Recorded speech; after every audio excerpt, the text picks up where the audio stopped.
Good afternoon / evening, my friends, or morning, wherever you are. Been thinking more about film, TV, art, especially in the forms that we know them. Where has this stuff come from? Why was it made? What was it really given to us for? Do we still need it? One thing I've been thinking about is, like most people, I'm fully transparent. I've been going after being an actor for the last 12 years of my life. So this is not coming from some just detached, not involved in it kind of mindset. This is someone who's been like in it and going after it and dreamed of it and all these things. And lately just something has been clicking about what this is all really for. And I've known for a long time about things like Operation Mockingbird. If you don't know it, it's things like the CIA's involvement in Hollywood, how much they use film, TV, music, literature as proper just brainwashing propaganda tools to sway the masses in whatever way they need it to be done. And it's not just in the USA, this stuff happens all over the world. Places like the Behavioural Insights team in London, they use psychology against the population, and all this stuff's going to be very much used in film, TV, media. Media is so powerful. I remember I read a book before where they were talking about the power of film over purchases, basically, and they were saying like when the Queen's Gambit came out, which is a TV show, I've never seen it, but I know it's about chess. They said overnight the chess industry just had a massive boom. It like revived the chess industry single-handedly. And it just talks about the power and influence that film and TV has and music have over us and why these things are used by the state. You know, you have to think, even if you didn't necessarily agree with this stuff, you'd have to think to yourself, do you really think that intelligence agencies are going to let a medium as powerful as film, TV, music just go to waste, not get used? They know what it can do. You've had it. We've all had it. You walk out of a film that is got an inspiring character in it, like say Desmond Doss in Hacksaw Ridge. You come out of there, you think, I want to try and be a better person. I've got to be like that guy. You feel inspired, you feel uplifted. And for myself, I've known for a long time about the cult and this kind of stuff, the Epstein clientele, all those kind of things. And I think like most people thought, there's a lot of them that will be in it. I've always kind of had this 10% thinking, there's got to be a few that are all right. And, I'll stick this out for the good ones, for the good projects, for the good things, that there's got to be good. It's got to be some of it that's all right. And I think just the penny's dropping for me lately that, nah, it's all of them. If you're anywhere near that top 10%, you're in it. And I'm wondering now if it even goes beyond that, where there's more of them than we even realize. Even your B-listers and your C-listers, if even those guys are all in the game, in the know. Either they're directly in it, or they know about it, I haven't called it out, or they've got friends that are in it, and all of these things really are they're just as bad. If you're not calling it out, you're a part of it. And anyway, it includes stories too. So my favourite movies of all time, and to me they count as one, is the Lord of the Rings movies. I've read the books.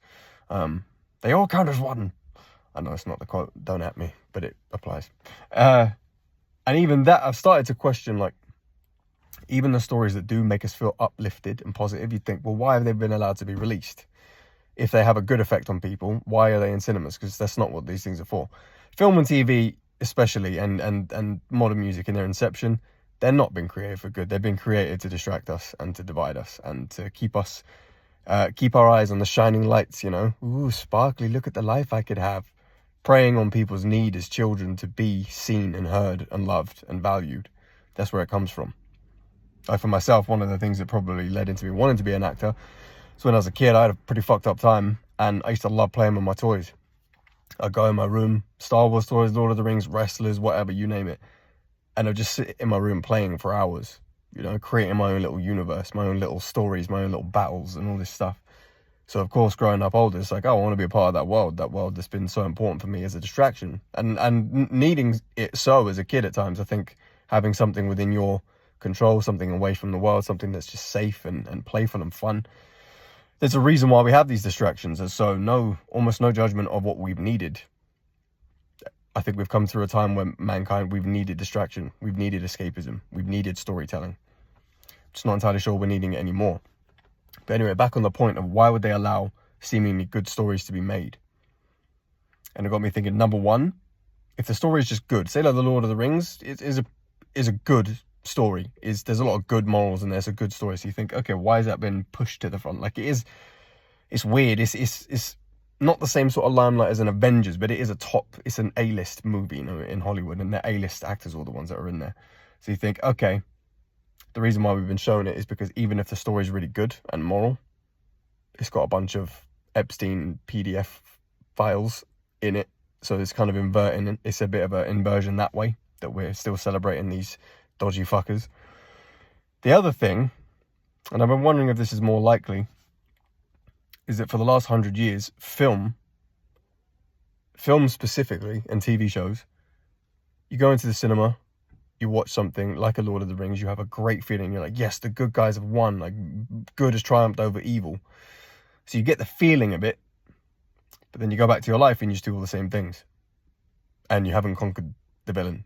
You haven't lived the hero. You haven't had the hero's journey. So do they allow us to have these things because it gives you the feeling that you've done it without actually doing it? And on the other side of that coin, if we didn't have these distractions that give us this feeling, and you know what? Professional sports is a fucking big one as well. Sports, getting men to think, yes, we've won, we've done it on the weekend, and you haven't done shit. You've given a lot of money over to a bunch of millionaires who couldn't give a fucking shit about you, so you could pretend like you've done something great. It's in the same vein. It's getting you to have the feelings of like tribalism and warfare and conquering and victory and overcoming evil and challenges without ever doing it. And I bet that keeps people passive. And then if we'd never had those distractions, perhaps we'd need to, especially as men, we'd need to chase that. Maybe we wouldn't feel fulfilled not having conquered the villain, having had the light win. So maybe they're giving it to us because of that. It's worth thinking about, isn't it? And I don't know about anybody else, but lately I can't watch anything anymore. I'm almost at the point where I'm not sure I will ever watch another film or TV show again, which is ridiculous for me because that's been my life for the last 13 years, going after it professionally, and even before that, in my teens, I loved it. But movies, music, gaming, I loved it all. But now I'm at the point where I think maybe we're just becoming whole. We've needed these distractions because many of us traumatized as kids, broken by the system. You need distraction and escapism. And I just don't think we need it anymore. I think perhaps finally we are becoming adults. We are growing up. We're growing into ourselves. We're becoming whole. We don't need all this stuff anymore. The return to oneness. And that's good. As much as a lot of the stuff's negative that goes on, that's a really good thing. And it's not by accident. It feels like this is kind of divinely timed, you know? A lot of people talking about it. A lot of people go all over YouTube.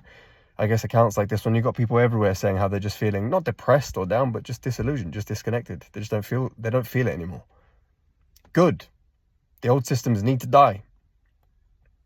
And if you're feeling that, and run with it, your soul's speaking to you, you know? Something's guiding us all, and I don't think it's evil. Let me know anybody's thoughts. If you want to share anything about this, your own experiences, anything we can research, please do. Always love chatting to everybody about ideas and philosophies and facts, and yeah. I hope everybody has a great evening, or if you've just got up or whatever, great day. Just know the old systems are falling away, and maybe it gets dark before it gets better. I don't know. I just don't think we're going to lose. I don't see this doom and gloom coming. I don't think it's there. Protect your energy, my friends, and I'll see you next time.